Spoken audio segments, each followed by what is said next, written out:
தமிழக வெற்றிக் கழகத்தின் கரூர் மேற்கு மாவட்ட செயலாளர் மதியழகன் கைது செய்யப்பட்டுள்ள நிலையில் அவரது கைது குறித்து தனக்கு போலீசார் தெரியப்படுத்தவே இல்லை என அவரது மனைவி ராணி கண்ணீர் மல்க தெரிவித்துள்ளார். மேலும் தானும் அந்த கூட்ட நெரிசலில் சிக்கி மருத்துவமனையில் சிகிச்சை பெற்றதாக வேதனையுடன் தெரிவித்துள்ளார்.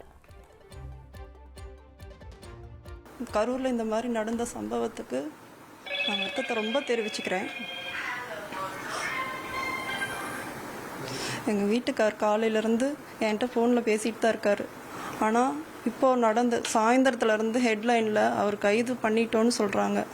அது என்னோடய சொந்தக்காரங்க தங்கச்சி ஃபோன் பண்ணி சொன்னான். அதுக்கப்புறம் நான் டிவி ஆன் பண்ணி பார்த்தப்ப தான் தெரிஞ்சிச்சு அவர் கைது பண்ண விஷயமே எங்களுக்கு அப்படி தான் தெரிஞ்சது. ஆனால் அவர் கைது பண்ணின விஷயம் வீடியோவும் எதுவும் வெளியே வரல.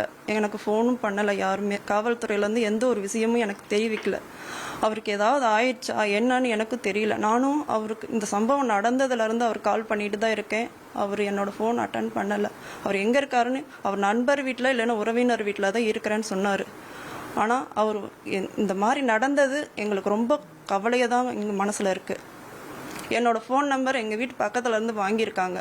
என்னோடய ஃபோன் நம்பர் காவல்துறைங்கிட்ட இருக்குது. ஆனால் அவங்க எதுவும் இது வரைக்கும் எனக்கு ஃபோனும் எதுவுமே பண்ணலை. எனக்கு எந்த ஒரு இன்ஃபார்ம் பண்ணலை. அவருக்கு என்ன ஆச்சுன்னா எனக்கு தெரியல. தயவு செஞ்சு அவருக்கு எங்கே இருக்காருன்னு மட்டும் எனக்கு சொல்லுங்கள். எனக்கு நான் பார்க்கணும் அவரை.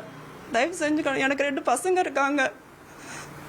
எனக்கு என்ன பண்ணுறதுனே தெரியல. நான் தயவு செஞ்சு பதில் சொல்லுங்கள். காவல்துறைக்கிட்ட நான் ரொம்ப ரொம்ப கெஞ்சி கேட்டுக்கிறேன்.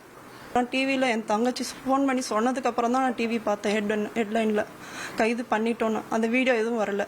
கைது பண்ணோன்ட்டு என்கிட்ட வந்து இன்ஃபார்மும் பண்ணலை, என்கிட்ட சைனும் வாங்கலை. அப்போ அவருக்கு என்ன ஆச்சு, அவர் எங்கே இருக்கார், நான் அவரை பார்க்கணும், உடனே பார்க்கணும். அவருக்கு ஏதாவது ஆகிடுமோ இல்லை அஜித்குமார் மாதிரி ஏதாவது பண்ணிடுவாங்களா உள்ள, எனக்கு அது தெரிஞ்சே ஆகணும்.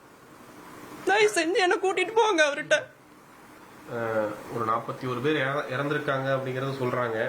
அந்த விஷயத்துக்கு வந்து சரியான ஆர்கனைசேஷன் இல்லை. அதனால வந்து அவர் அரெஸ்ட் பண்ணுறோம் அப்படிங்கிற மாதிரியான ஒரு விஷயங்கள் இருக்குது. இதுக்கு நீங்கள் என்ன சொல்ல விரும்புகிறீங்க? இல்லை, அந்த இடத்துல நானுமே இருந்தேன். நானுமே குழிக்குள்ளே விழுந்து தான் நான் எந்திரிச்சு வந்திருக்கேன். ஒரு 10 நிமிஷம் போனால் எனக்குமே ஏதாவது ஒன்று ஆயிருக்கும். நாங்களாம் அங்கே போய் அண்ணா வருவார், நாங்கள் பேசுவோம், அண்ணா பார்ப்போம் அவரோட. அதெல்லாம் நாங்கள் பார்க்கணும் அவ்வளோ ஆசையாக போனோம். என் ஃப்ரெண்டு என் பசங்க 2 பேர்த்தையும் கூட்டிகிட்டு தான் போனேன்.